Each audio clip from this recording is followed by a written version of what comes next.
We explore the arena of leadership. We sense into its emergent nature in our lives at this time as we are each experiencing the changes that are occurring in the world and in our lives, and the sense of how leadership is not something out there, but rather it is right here in how we choose to live every day in the various circumstances and roles that we operate in. What comes alive for you when you hear the phrase leadership as an agency of assistance and easement?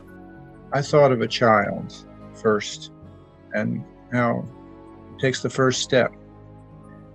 And mommy or daddy comes up to them and wants to hold them. But eventually the child will say, "No, mommy, I can do it myself."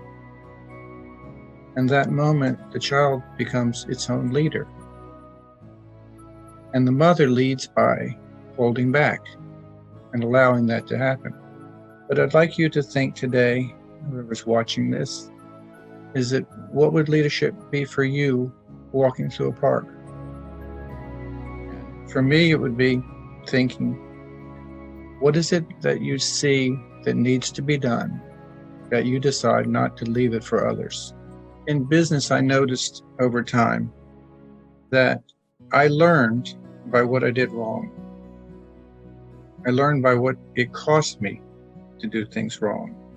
And the word leadership is interesting because it says lead ship in a flotilla. And the lead ship gets to be the lead ship, the lead captain, because he's got a good compass, he knows the way, he knows where the trouble is. Doesn't have to tell everybody where it is, he just takes you through it, you don't even know it.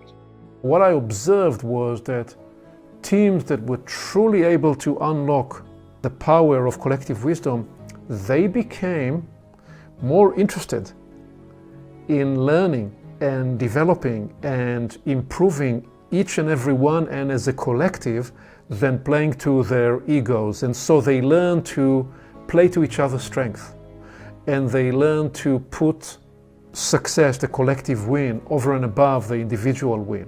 And in that mechanism, in that process, in that passion,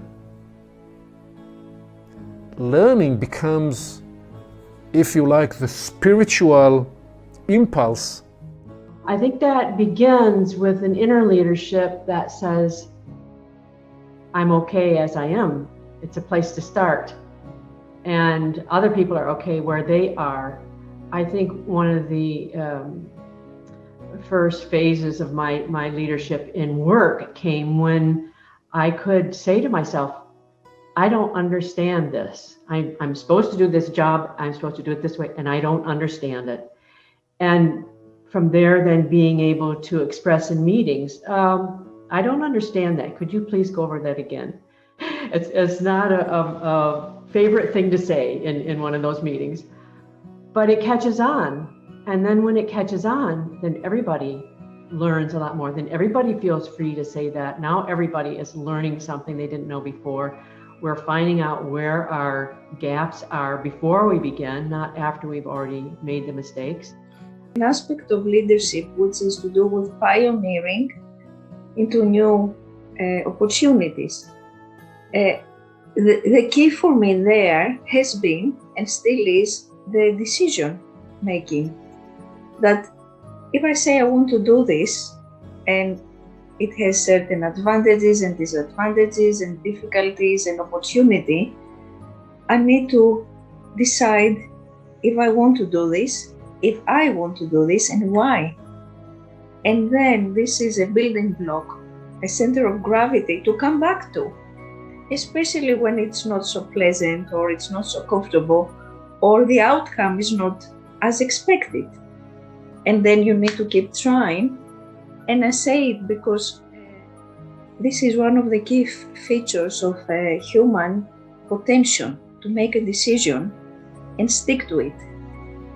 Some of that has to do with the aspect that was brought up earlier to do with leadership and safety.